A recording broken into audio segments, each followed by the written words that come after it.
Le basket 3 contre 3, ça démarre aujourd'hui. Mais avant d'être une discipline olympique, c'est avant tout un sport qu'on pratique dans la rue, sur les terrains gratuits, publics et faciles d'accès qu'on retrouve un peu partout dans les grandes villes. Ici, on est au KGMAP, l'un des terrains les plus populaires, si ce n'est le plus populaire de Paris. Et on a demandé aux joueurs les spécificités du basket 3 contre 3 et ce qu'ils pensent de la présence de la pratique aux Jeux Olympiques. J'ai pas forcément vu de différence réelle, à part que juste quand on gagne, quand on marque, on garde pas le ballon. Mais sinon, en soi, moi je trouve que c'est vraiment pareil. En tout cas, pour quelqu'un qui fait pas de 3-3 FIBA, vraiment, moi je trouve que c'est pareil. Toi, par exemple, t'as pas le droit de faire des aides en défense. Tu dois avoir ton propre joueur.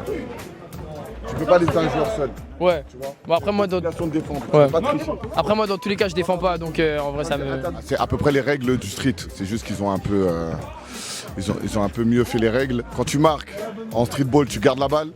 Quand tu joues en 3-3, tu dois rendre la balle quand tu marques. C'est beaucoup plus rapide, c'est beaucoup plus intensif. Et le terrain, il est beaucoup plus petit, mais c'est beaucoup plus intense quand même que le 5-5 en tout cas.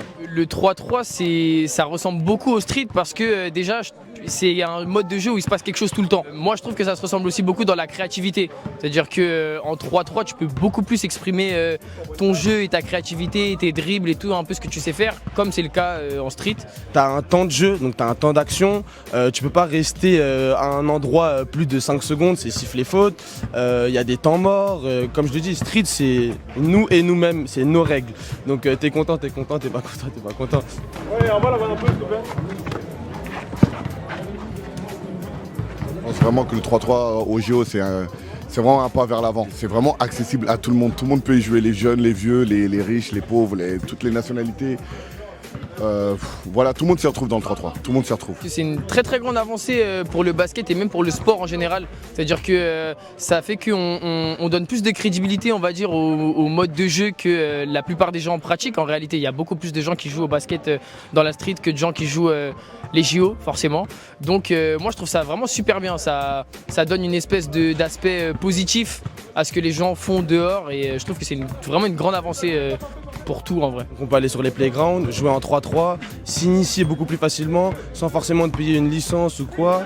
Donc je me dis, ce qu'on fait, ça avantage énormément du coup les jeunes et le futur parce que si c'est accessible comme ça et que nous, grâce à nos réseaux, on peut mettre ça en avant, je me dis potentiellement qu'on peut envoyer des enfants jouer en NBA et qui sait, si demain on peut, parce que les gens viennent jouer ici, aller en NBA demain ou avoir des opportunités grâce à ça, ce serait incroyable, ce serait vraiment incroyable.